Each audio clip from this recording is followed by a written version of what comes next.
One of the things that we praise about Ibrahim Alaihissalam is not just his ability to see a bright future, even in the midst of great pain and trauma, but he also had a vision for what could go wrong as well. And so as he's making this dua, as he's settling his family in Mecca, he says, وَاجْنُبْنِي وَبَنِيَّ أَن نَعْبُدَ الْأَصْنَامِ, and protect me and my children from worshiping idols. Here he is, having left idol worship, sacrificed everything for the sake of one God and challenging idol worship, and settling his children, his family in this place. And he's saying, protect me and protect them from ever worshiping idols.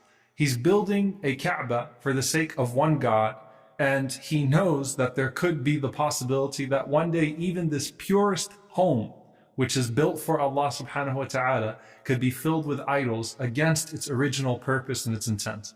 And as he's making dua, he's praying for himself first, which shows you that Ibrahim Alaihissalam is teaching us that you never feel safe yourself from falling, even if you've been challenging sin and evil your entire life. You never know, you may fall into it. So you always have to be vigilant and pray for it, that you would be protected from it first, always, until you meet Allah subhanahu wa ta'ala. And so he says, وَجْنُبْنِي, and protect me and protect my children from worshiping the idols. So he's praying for himself and he's praying for his offspring. Then he says, رَبِّ إِنَّهُنَّ أَضْلَلْنَ كَثِيرًا مِنَ النَّاسِ. Oh my Lord, verily they have caused many to be led astray. إِنَّهُنَّ أَضْلَلْنَ كَثِيرًا مِنَ النَّاسِ. They have led many to be led astray. فَمَنْ تَبِعَنِي فَإِنَّهُ مِنِّي وَمَنْ عَصَانِي فَإِنَّكَ غَفُورٌ رَحِيمٌ. So whoever follows my way, then he is from me. And if anyone goes astray or they follow other than that, then you are most forgiving and most merciful. Some of the scholars, they say, first and foremost, look how beautiful Ibrahim Alaihissalam's heart is. He's attributing the evil to the idols, even though it wasn't the idols, it was the maker of the idols, his father and his people, that led people astray.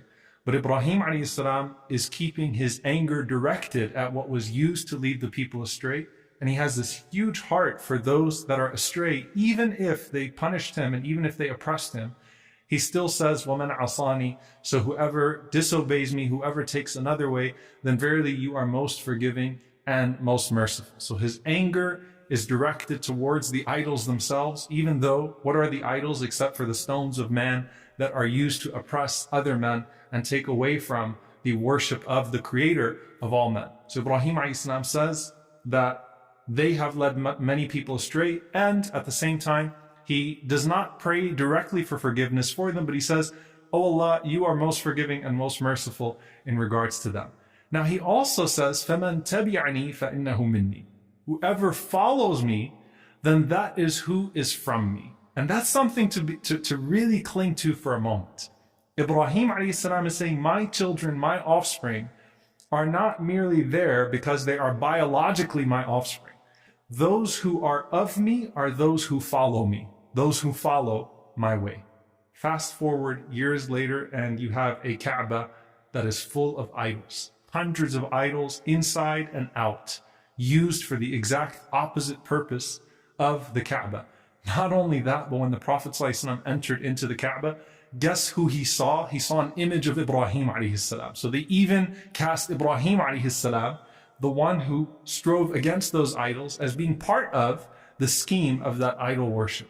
And the Prophet ﷺ is being excommunicated with his followers from the people of Mecca. For what reason? Because they have disobeyed our forefathers. SubhanAllah. So the Prophet ﷺ and his followers are being treated in a certain way.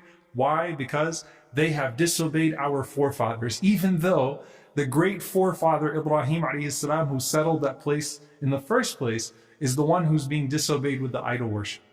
And Allah subhanahu wa ta'ala says, إِنَّ أَوْلَى النَّاسِ بِإِبْرَاهِيمَ, that those who have the greatest right to Ibrahim, لَلَّذِينَ تَبَعُوهُ, are those who follow Ibrahim Alaihissalam. Those are the ones who have the right to claim Ibrahim Alaihissalam, not those who are biologically his descendants. No, those who follow the way of Ibrahim Alaihissalam. What's the powerful message of that? That Bilal radiallahu ta'ala anhu and Salman radiallahu anhu and Sumayya radiallahu anha, they are of Ibrahim Alaihissalam, even though they're not biologically the children of Ibrahim Alaihissalam. And Abu Lahab and Abu Jahl and those that were opposing the Prophet ﷺ and oppressing his followers, they are not of Ibrahim Alaihissalam, even if they could trace their lineage back to Ibrahim Alaihissalam, because those that are of Ibrahim Alaihissalam are those who follow Ibrahim Alaihissalam.